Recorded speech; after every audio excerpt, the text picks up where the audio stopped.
केशवं बादरायणं सूत्रभाष्यकृतौ वन्दे भगवन्तौ पुनः पुनः।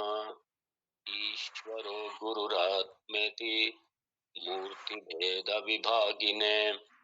व्योमवद्व्याप्तदेहाय श्रीदक्षिणामूर्तये नमः। गुकारस्वन्धकारो वै ऋकारस्तन्निवर्तकः अन्धकारनिरोधित्वात् गुरुरित्यभिधीयते। सदाशिवसमारम्भाम् शङ्कराचार्यमध्यमाम् अस्मदाचार्यपर्यन्ताम् वन्दे गुरुपरम्पराम्। ॐ सहना भवतु सहनौ भुनक्तु सह वीर्यं कर्वावहै तेजस्विनावधीतमस्तु मा विद्विषावहै। ॐ शान्ति शान्ति शान्तिः। ॐ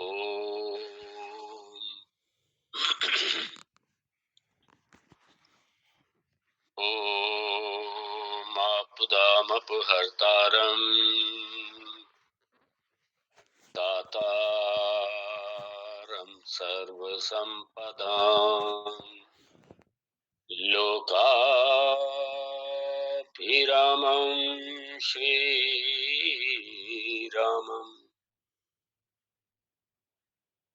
भूयो नमाम्यहम् भूयो भूयो नमाम्यहम्। ॐ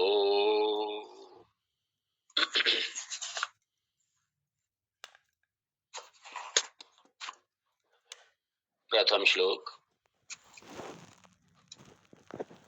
श्री महादेव उवाच ततो जङ्गन्मङ्गलमङ्गलात्मना विधाय रामायण कीर्तिमुत्तमाम् चचार पूर्वाचरितं रघुत्तमो राजर्षिवर्यैरभिसेवितं यथा।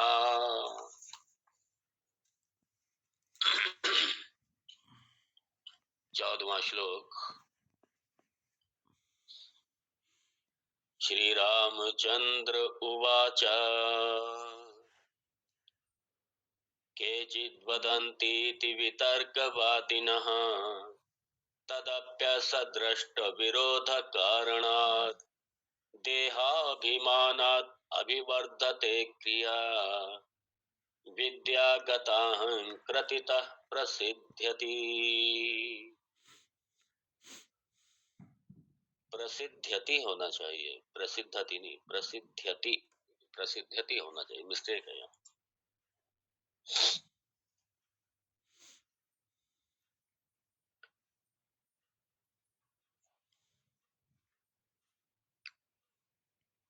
ये भगवान राम जी का कृपा प्रसाद है। ये भगवान राम जी का कृपा प्रसाद। और लक्ष्मण जैसा शिष्य बड़ा दुर्लभ है। लक्ष्मण जैसा शिष्य ढूंढे नहीं मिलेगा। लक्ष्मण जैसा भक्त, लक्ष्मण जैसा शिष्य। और लक्ष्मण भगवान ने पहले से ही भगवान जी से कह दिया था कि आप अनुशादी में बड़ा स्पष्ट है ये कि मान लीजिए बहुत सी चीजें मैं नहीं पूछ पाऊं क्योंकि मुझे ये पता ही नहीं कि मुझे पूछना क्या है। बहुत सी चीजें मैं नहीं पूछ पाऊंगा,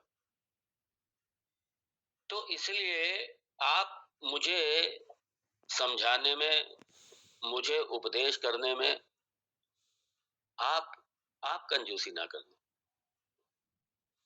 इसलिए जब तक मेरी समझ में नहीं आ जाए या आपको जब तक ये नहीं लगे कि सारी शंकाओं की निवृत्ति हो गई, कृपया करके मुझे तब तक मुझे पढ़ाते रहिए, मुझे समझाते रहिए, क्योंकि मैं तो बुद्ध हूं, कह दिया था साहब।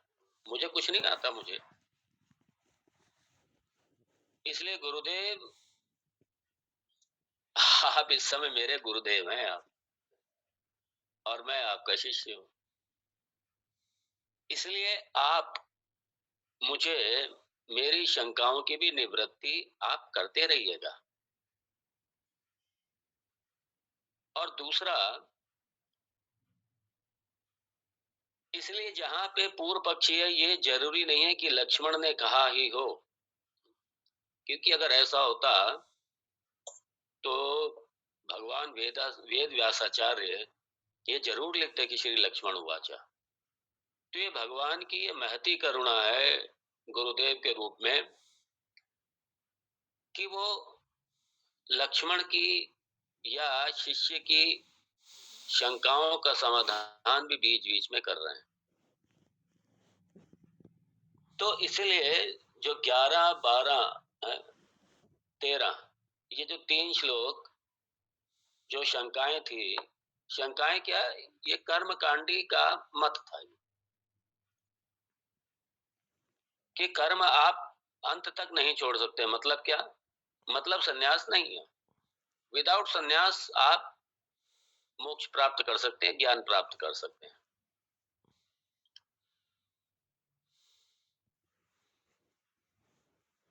उसी का भगवान ने यहाँ पे कर्म, मतलब कर्म से मुक्ति नहीं है।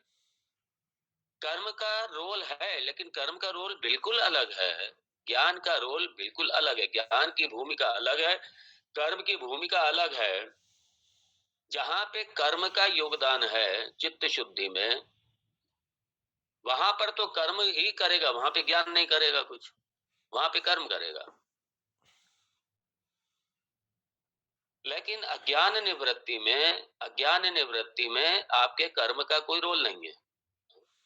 और ज्ञानी स्वरूप से जब संन्यास्त हो गया तो कर्म बचे ही कहां उसके। इसीलिए भगवान ने यहाँ 11, 12, 13 इन तीनों में शंकाओं को उठा करके और उनका समाधान 14वें श्लोक से और 23वें श्लोक तक करेंगे। ये पूरे सिद्धांत का निरूपण है, अद्वैत का निरूपण है, यहाँ पे ज्ञान का निरूपण है। यहाँ पे ज्ञानात एव तो कैवल्यम ऋते ज्ञानात न मुक्ति, ये उसका निरूपण है यहाँ पे। अब भगवान कह रहे हैं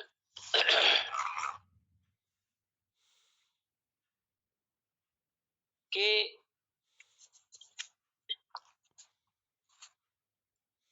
केचित वदंती इति। केचित मतलब कुछ लोग यही जो कर्मकांडी हैं, वो कर्मकांडी जो है वो लोग, या जो ये कर्म ज्ञान का जो समुच्चय मानते हैं मोक्ष में, मुक्ति में, वो लोग कहते हैं, क्या कहते हैं? केचित वदंती, वो लोग कहते हैं, और उनके लिए भगवान ने कह दिया वितर्कवादी। ना, ये वितर्कवादी है, ये कुतर्क थोड़ी, ये कुतर्क है, ये तर्क नहीं है, ये वितर्कवादी हैं। क्योंकि ये युक्ति से भी नहीं समझते हैं, और ये अपना तर्क दे रहे हैं अपना। ये वितर्क है इनका, ये तर्क नहीं है इनका, ये वितर्कवादी हैं ये। क्यों भगवान ने वितर्कवादी कह दिया? क्योंकि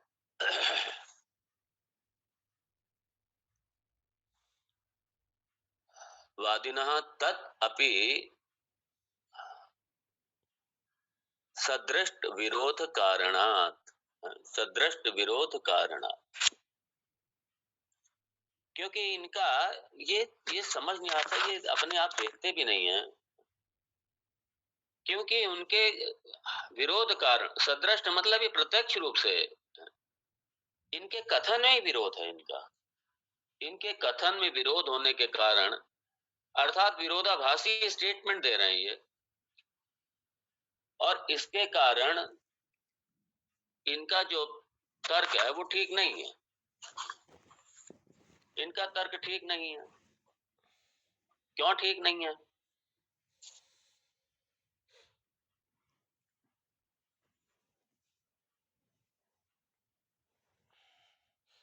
क्योंकि जितना ये कर्म होता है, कर्म मतलब या वैदिक कर्म समझ लीजिए, यज्ञ आदि कर्म,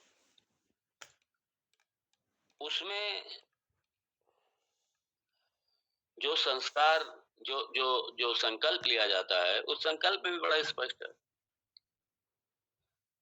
क्योंकि आत्मा तो अजह है, आत्मा अजह है, साक्षी रूप से आत्मा अज है, आत्मा का जन्म नहीं होता।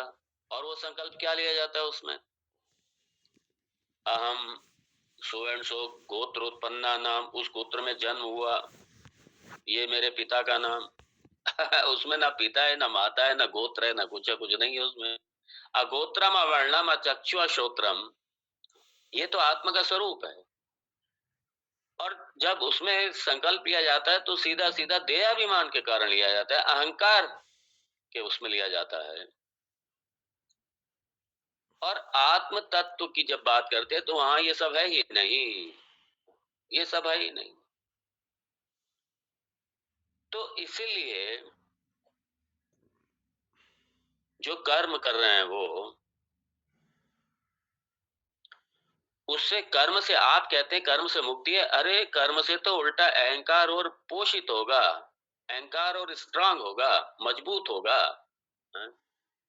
अहंकार मजबूत होगा, अहंकार स्ट्रांग होगा।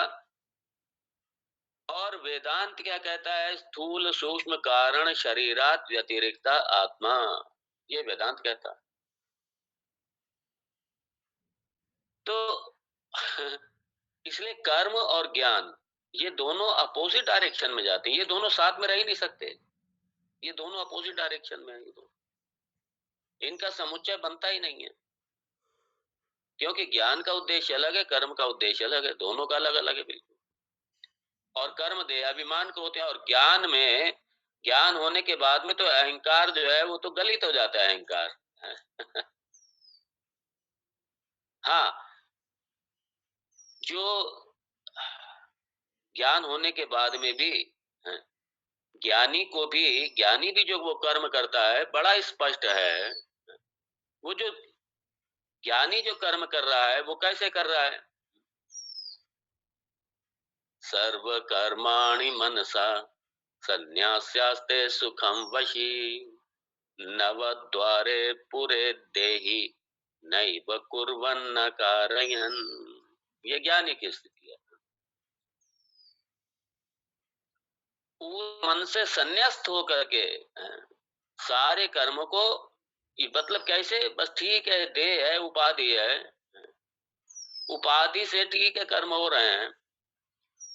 और वो जो अहंकार है, वो अहंकार ऐसे ही है जैसे भगवान की एक दी हुई अमानत, ये आयतनम है, ये भोग आयतनम, ये जो ग्रह है, उपाधि है, ये आयतन है। और इसमें भगवान ने बड़ी कृपा करके दिया है कि इसके लिए ठीक है, अपना जो प्रारब्ध है बस वो ही रहेगा, वो भोगने के लिए है ये सिर्फ।